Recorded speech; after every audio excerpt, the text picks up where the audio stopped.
check in with Turning Point's White House correspondent, Monica Paige, at the White House. Monica, how you doing? I'm doing great, Jobob. It's a beautiful day here, so we You always love look like that. you're doing better than those illegal slash gangbanger people who are riding on the boat. Tell us what happened there. Yes, so sorry, I'm burying the lead. If you haven't seen this video already, you're going to see it a ton in the B-roll. But Monica, President Trump took some action against some Tren de Aragua members, and what happened? I was just saying you can't play that video enough because it just doesn't get old. I mean, you've got 11 narco terrorists on this boat outside of Venezuela in international waters heading towards the United States, and the president ordered our military to strike the boat, and essentially causing this explosion and killing these narco terrorists who would have committed atrocious crimes here on our soil, whether that is coming in here illegally or trying to, excuse me, trying to smuggle in drugs that kill Americans. So you've got two of the probably worst crimes you could commit here in the United States, murdering our own citizens.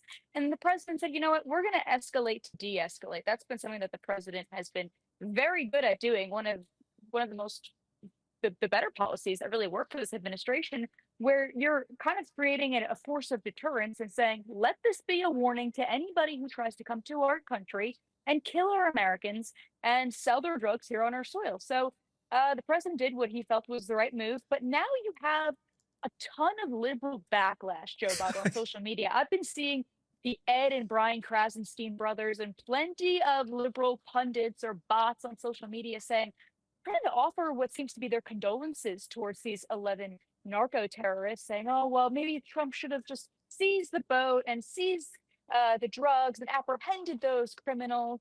But at the end of the day, you got to do what's best for our country and keeping us safe. And that's exactly what the president did. I also, yeah, wanted to comment on the liberal backlash there, saying, well, it's just going to embolden them. That's not going to stop these narco terrorists from coming into the country.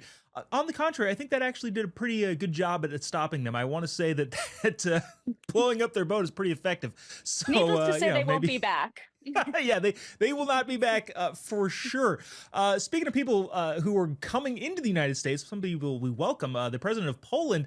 That was a pretty jarring transitions, but I think I think the viewers know what I mean here. The leader of Poland, widely renowned as one of the more conservative countries, not only in Europe but in the world, visited President Trump at the White House today. Tell us what was going on there.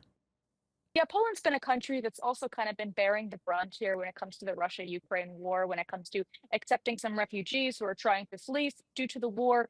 But the president meeting with the Polish president this morning, this afternoon, holding this beautiful flyover of F-16 and F-35 fighter jets in honor of one of the F-16 pilots, a Polish pilot who was killed tragically. President Trump honoring him in that beautiful flyover that we saw just this morning. But talks included trade and definitely trying to forge a path forward with this progress, with this Russian-Ukraine war. The president said today that he doesn't really have a message for Vladimir Putin. Vladimir Putin knows exactly where the president stands on this and does plan to hold a phone call with the Russian president in the coming days. So hopefully we'll find out more information. The president's also really been trying to get Zelensky and Putin together in this room together. It's kind of been very conflicting trying to get them together. I don't know if Putin's going to be holding up his side of the deal here, but Mhm. nonetheless, the president is really kind of relying on his European allies to kind of see what kind of more security assistances we could provide to Ukraine in the meantime, and how we can get these two sitting together face to face and forging this new path towards peace. Yeah, that's going to be really interesting to watch that unfold. Wow, Monica, thanks so much for reporting. Really appreciate you taking the time. We'll see you tomorrow. Thanks, Joe Bob.